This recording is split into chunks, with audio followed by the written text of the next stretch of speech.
로마서를 매주 이렇게 살펴보는데 로마서가 참 힘든 책이다 그렇게 생각하는 분들이 대단히 많습니다.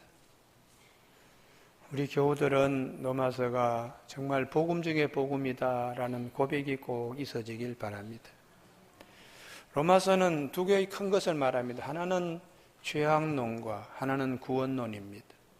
모든 사람이 다 죄를 범하였음에 하나님의 영광에 이르지 못하더니 그리스도 예수 안에 있는 속량으로 말미암아 하나님의 은혜로 값없이 의롭다 하심을 얻은 자 되었느니라. 이게 로마서의 가장 중요한, 모든 사람이 다 죄를 범하였다 하나님 보실 때에 이방인은 무슨 죄를 범했는가? 그 가장 귀한 마음에 가장 귀한 분을 하나님을 모시지 않고 그 가장 귀한 마음에 하나님이 가장 싫어하는 우상, 썩어질 사람 모양, 썩어질 버러진 모양, 이런 걸 모시고 있는 거 하나님이 구역질 난다는 것이. 그런데 그런 것을 모시면 마음이 하나님의 마음대로 살아갈 수가 없어요. 그래서 하나님이 굉장히 죄인으로 규정할 수밖에 없는, 하나님과의 관계가 가장 힘든 관계가 되어버리니까, 사람은 저 사람이 뭐 공자와 같다, 맹자와 같다, 저 사람은 법 없이도 산다고 사람들은 그렇게 얘기하지만 하나님은 가장 구역질 난다는 것이. 왜냐 그러면 그 마음 가장 귀한 것인데 그 마음에 가장 귀한 분 하나님을 주인으로 모시지 않기 때문에. 그렇다고 그 마음이 비어있는가? 그렇지도 않고 자기가 들어있든지 아니면은 다른 우상들 이런 것들이 들어있든지. 그런데 유대인은 어떤 죄냐? 하나님을 모신다고 하지만 하나님이 앉아 계실 자리에 자기가 앉아 있어요. 그래서 이방인들을 판단하고 정죄하고 죄인 다루듯이 자기가 재판장이 되어서, 이건 하나님만이 재판장으로 계실 수 있는데 그 자리에 자기가 재판관처럼 앉아 있으니까 자기가 율법대로 법을 지키지도 못하면서 마치 다 지키는 자인 것처럼, 이게 유대인의 가장 큰 죄라는 거예요. 그래서 더더욱 하나님을 아는 유대인이 복음이 더 절실하게 필요하다, 이렇게 말씀하는 겁니다. 광교 효수 근방에 산책들을 좀 해보셨습니까? 거기서 우리 만날 수 있는 것이 청설모라든지 다람쥐를 만날 수 있습니다. 그런데 이 다람쥐를 자세히 살펴보면 얼마나 부지런한지, 눈에 보이는 도토리는 다 물고 자기가 있는 굴에 들어가서 숨기든지 아니면은 가까운 바위 밑에다가 숨기든지 하여튼 열심히 숨겨요. 근데 문제는 이 다람쥐가 자기가 숨긴 것을 다 기억하지 못한다는데 다람쥐의 한계가 있습니다. 그래서 길고 긴 겨울철에 그 숨겨놓은 도토리를 다 먹지 못하고 봄철에 봄을 맞이하면 발견되지 못한 도토리가 시간이 지나면 작은 싹을 내고 시간이 지나면 나무가 되어서 시간이 지나면 더 많은 도토리 열매를 맺는 나무로 바뀌게 됩니다. 그리하여 다람쥐에게 더 많은 도토리를 공급해 주게 됩니다. 만약에 다람쥐가 아주 지혜롭고 기억력이 똑똑해서 자기가 숨겨놓은 걸 모두 다 그 겨울철에 찾아서 먹게 된다면 봄이 되고 새로운 해가 되더라도 도토리 나무는 나오지 않고 생성될 수가 없지요. 만약에 다람쥐가 다 그것을 기억하고 먹어버리면 아마 도토리 씨가 말라버려서 훗날에 도토리를 먹지 못하게 될 것입니다. 다행히 다람쥐는 어리숙해서 미숙해서 자기가 숨겨놓은 것을 다 알지 못하기에 훗날에 도토리를 양식으로 공급받을 수 있습니다. 요즘 세상 사람들은 어리석은 사람 찾기가 어렵습니다.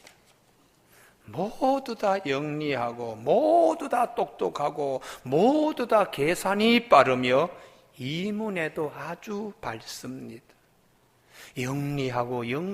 영리하다 못해서 니약할 정도로 영악스러운 자리까지 나가기 쉽습니다. 옛말에 기지는 가급하고 기우는 불가급이라는 말이 있는데, 그 말은 똑똑한 사람은 따라갈 수 있고 따라잡을 수 있지만 어리석은 자는 따라가기도 힘들고 흉내내기도 힘들다. 사람이 영리해지기는 배워서 쉬워지지만 어리석이 되기는 힘듭니다. 어리석음을 따라가기가 힘든 이유는 자기를 낮추어야 하기 때문입니다. 영악한 사람은 남에게 상처를 줄 수 있습니다. 어리석은 사람은 반대로 남의 동정과 사랑을 받을 수 있습니다. 사람이 허점이 있으면 다른 사람이 와서 그 허점을 채워주려고 합니다. 어제도 우리 그저께인가요? 잔디밭을 깎으려고 기계를 울머지니까 기계가 돌아가질 않아서 전도사님과 그냥 내어놓고 그냥 모터를 돌리려고 막 잡아당기고 몇 번 하도 안 되니까 지나가던 사람이 차에서 내리더니 그거 스위치가 약간 돌아가게 해서 잡아당기면 시동이 걸릴 겁니다. 그래서 그분의 말대로 이렇게 잡아당기니까 시동이 걸리는 거예요. 그래서 내가 모르고 내가 어리석으니까 남이 애처로워서 교회 마당에 잔디 깎는 걸 보고서 왜 저렇게 기계를 못 돌리나 하고 가던 차를 멈춰서 내려서 가르쳐 주더라고요. 서로의 모자람을 채워주고 어리석음을 감싸주고 미숙함을 배려해 주는 것이 인간 사회의 훈훈한 모습입니다.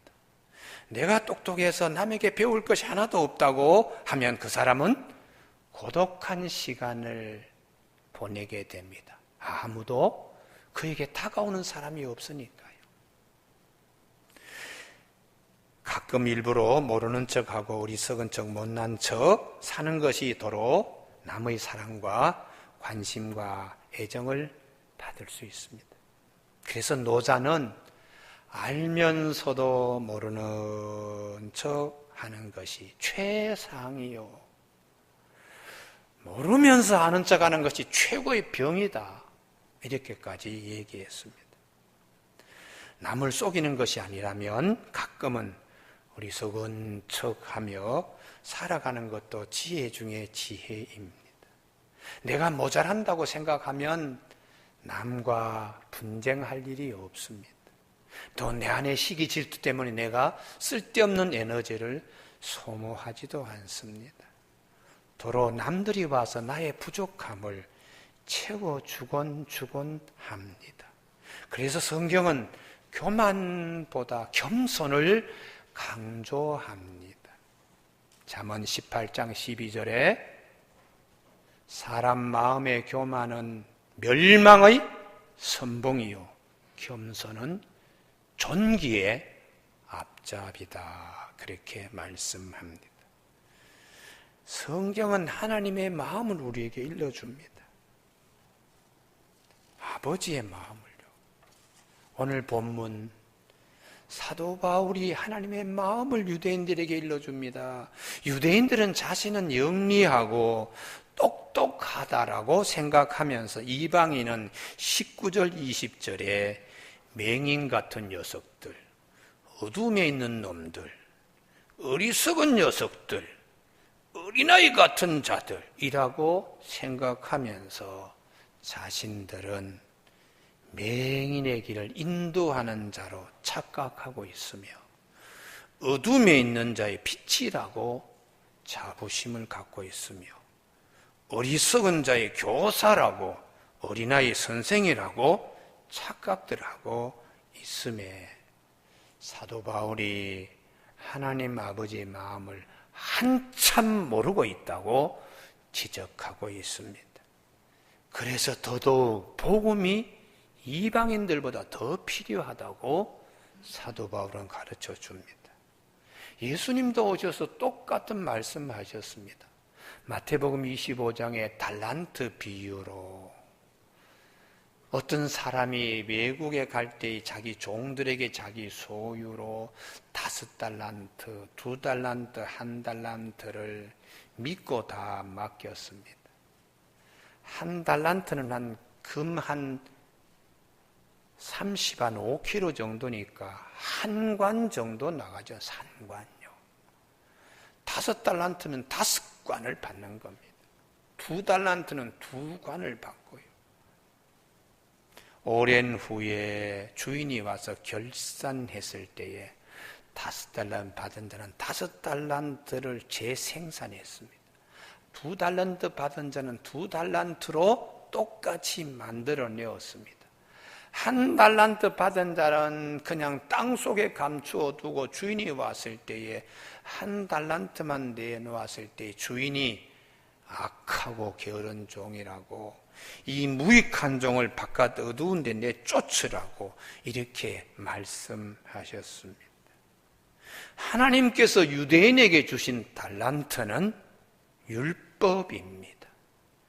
이방인은 꿈도 꾸지 못하는 금보다 더 귀한 하나님의 말씀, 율법을 그들에게 맡기셨는데, 이것을 사도 바울은 17절에서 내가 율법을 의지하며 18절에 율법의 교훈을 받아 20절에 율법에 있는 지식과 진리의 모범을 가진 자라고, 이 율법을 받았으면 5가지를 받았으면 5가지가 되게 변화되어야 되고, 2가지를 알았으면 2가지가 되게 변화되어야 하는데, 1달란트 받은 자는 받기만 하고 변화되지 않았습니다. 율법을 갖고 있으면서 입에는 자꾸 그냥 주인도 비판하고 자기 형편은 바뀌지 않으면서 주인 판단만 하는 겁니다. 우리 주인은 악해, 나에게 1달란트 맡기고 뭘 어떻게 하라는 거야, 만약에 손해보면 나에게 책임을 묻지 않을까? 뭐 이러면서 그냥 파묻어둔 거예요. 사도 바울이 5가지를 받았으면 5가지를 만들어야 되고, 2가지를 받았으면 2가지로 만들어 가야 되는 그런 자들 입에서는 이것밖에 못했습니다. 그러니까 주인이 그래, 작은 것에도 충성해서 더 큰 것 이제 가지게 될 거야. 내가 율법대로 이렇게 그냥 살다 보니까 여기까지 이르지 못했습니다. 솔직히 자기의 한계를 얘기하면 이제 복음으로 더 기쁜 삶을 살게 될 거야, 이렇게 하나님 아버지가 축복하시는데, 1달란트 받은 자는 내가 이렇게 참 열심히 살았는데 하는 것도 하지 못하는 거예요. 그리고는 주인 비방하듯이 이방인들을 맹인이다, 어두움 가운데 있지는이다, 어리석은 자들이고 어린아이 같은 자들이라고 이렇게 판단하는 것에 대하여 사도 바울이 17절 유대인이라고 불리는 내가 하고 이렇게 하면서 20절 제일 마지막에 라고 스스로 믿으니, 자기 잘난 것으로 자기 교만한 것을 이게 죄인 줄 모르고 그렇게 있으니 라고 탄식하고 있습니다. 유대인들은 먼저 그 나라와 그의 의의가 무엇인지를 깨닫고 이 복음만이 내가 살 길이다 이렇게 고백하는데 먼저 뛰어나와서 복음을 맞이해야 되는 민족입니다. 2번째 유대인의 실상은 아버지 마음과 너무 멀리 나와 있기 때문에 복음이 더 필요합니다. 유대인이라는 내가 라고 스스로 믿으니, 본인들은 잘 믿고 있다고 하는데 아버지 마음과는 너무 멀리 나가 있습니다. 주님이 오셔서 탕자의 비유로 말씀하세요. 아버지 재산을 받아가지고 멀리 나가서 다 소비하고 소모하고 재산을 허랑방탕하게 낭비했다. 아버지가 자식에게 재산 줄 때는 그렇게 멀리 가서 딴짓하라고 준 것이 아니잖아요. 하나님이 유대인에게 율법을 먼저 주신 것은 아버지의 마음에서 멀리 가서 딴짓을 하라고, 이방인들을 무시하고 어둠에 있는 자요, 어리석은 자요, 어린아이 같은 자라고 이런 소리 하라고 하나님이 율법을 주신 것이 아닌데, 아버지의 재산을 가지고 멀리 가서 방탕한 것이 죄라면 유대인은 하나님이 주신 율법으로 멀리 가서 교만한 죄를 저지르고 있습니다. 탕자가 아버지 살림을 창기에게 다 내어주었다면 유대인은 그 마음을 하나님이 가장 싫어하는 교만의 영에 갖다 통째로 바쳐주고 있다는 것이에요. 그래서 아버지가 원하는 것은 탕자가 돌아오듯이 아버지 앞으로, 아버지 가슴으로, 아버지의 마음으로, 아버지의 마음에서 기다리는 용서와 사랑이라는 복음 앞으로 돌아오기를 원하는 것입니다. 그래서 그리스도 예수 안에 있는 속량으로 말미암아 하나님의 은혜로 값없이 의롭다 하심을 얻은 자가 되었느니라. 교우 여러분, 신앙생활 하는데 헛신앙생활을 하지 않기를 정말 피눈물 나는 마음으로 호소합니다. 제가 언젠가도 아마 말씀드렸는데, 노량진에 있는 유명한 교회입니다. 원로 장로님께서 한 보름 이상 같이 우리 목사님들과 여행하는데 딱 장로님 가정 2가정이 참여했습니다.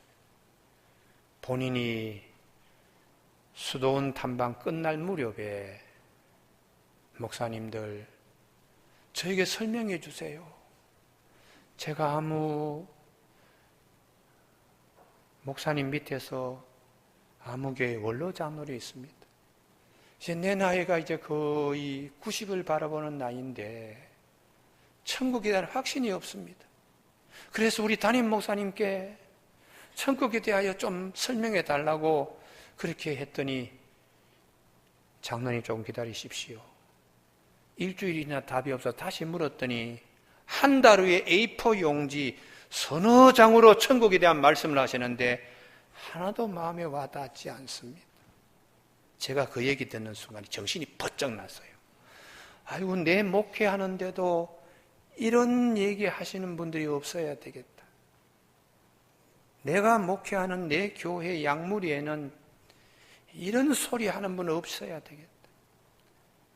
서울의대를 나오면 뭐하고, 그분 입에서 목사의 아들이라고 하면 뭐하고, 교회 열심히 봉사하고 하는데 마지막 순간에 천국에 대한 확신이 없어서 부끄러움 무릅쓰고 그렇게 나서서 담임 목사님 이름 대고 자기 교회 이름 대면서, 그래서 내가 사랑하는 아름다운 동산교회는 장로가 중요한 것이 아니고, 목사의 아들이 중요한 것이 아니고, 교회 헌금 많이 하는 것이 중요한 것이 아니고, 교회 봉사하는 것이 중요한 것이 아니라 주님 앞에 서는 날 할렐루야 복음의 전신갑주이고 기쁨으로 그 시간을 맞이하는 교인들, 복음의 전사들 만드는 것이 내 목회의 최고의 하나님이 주시는 사명이라고 생각합니다. 어떻게 성경에 예수를 믿으면 구원받고 그 은혜에 감격하여 천국 문에 예수님 때문에 들어가게 된다고 하나님 말씀에 곳곳에서 말씀하셨는데, 성경 말씀을 믿지 못하면 누구의 말을 믿습니까? 목사님이 A4 용지 4장, 5장 한 권을 써더라도 그것은 성경 말씀과는 비교할 수 없을 만큼 얕은 얘기입니다. 성경 말씀에 아멘으로 받아들이고 내가 그것을 기뻐해야 되는데 헛 신앙생활 한 거예요. 불쌍한 신앙생활 한 겁니다. 잘못된 목회를 한 겁니다. 잘못된 교회 공동체가 되는 겁니다.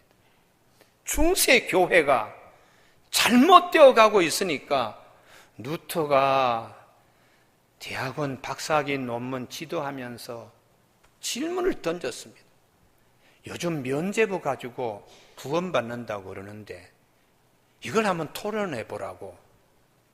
지도받던 학생들이 난상 토론이 일어났어요. 그래서 몇 가지 정리를 해서 그것을 자기가 시무하는 대학 비텐부르크 대학의 게시판에 붙였습니다.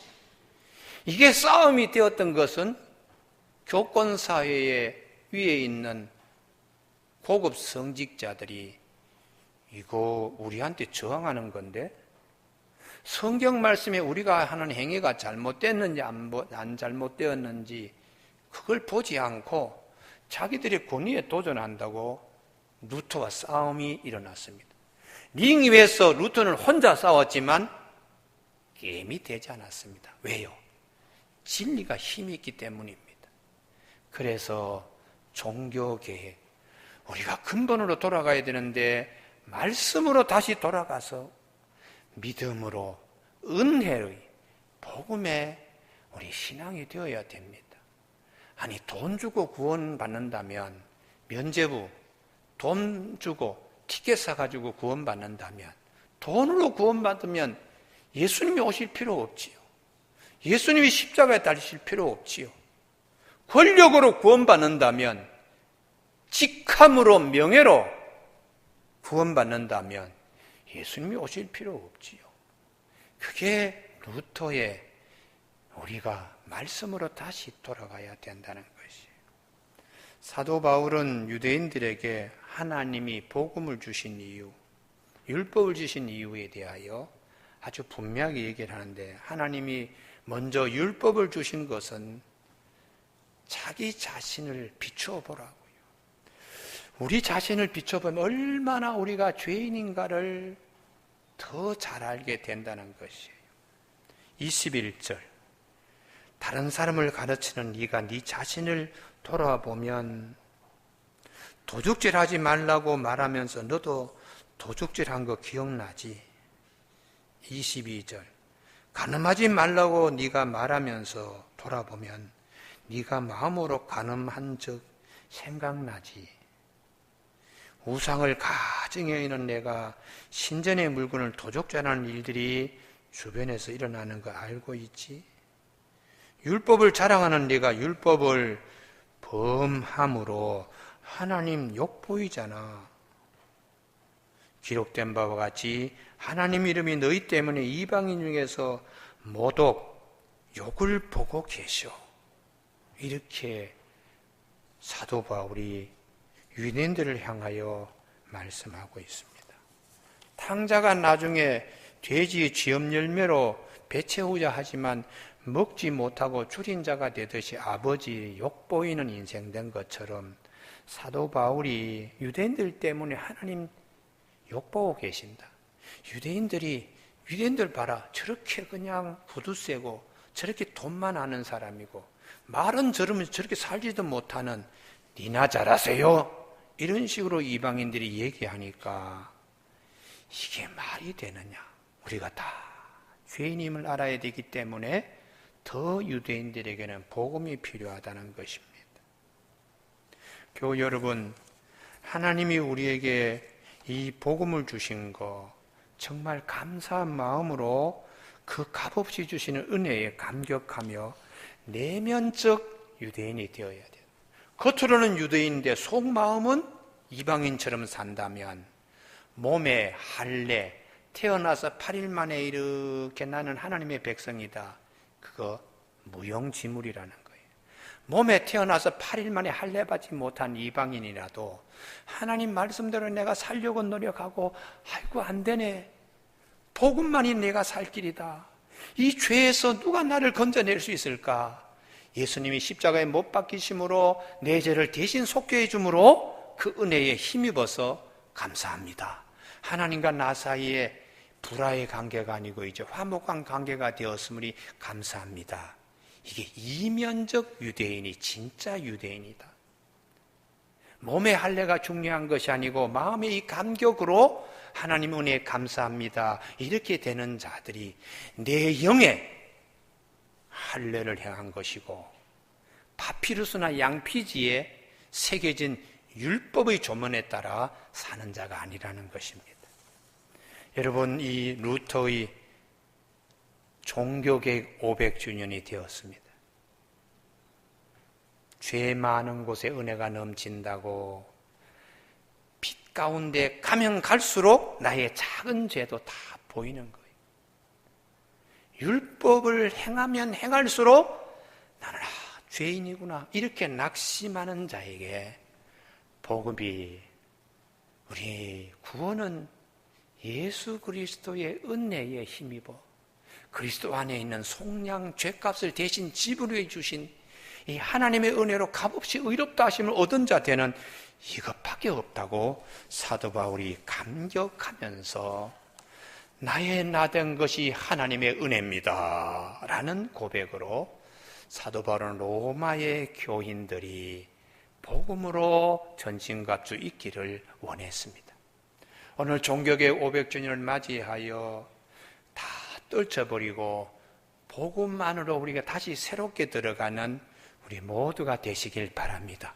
다 떨쳐버리고 믿음 안으로 우리가 다 들어가고 은혜 안으로 다 들어가는 영적 겸손한 자들의 축복이 저와 여러분 안에 크게 임하길 주님의 이름으로 축복합니다. 기도하시겠습니다.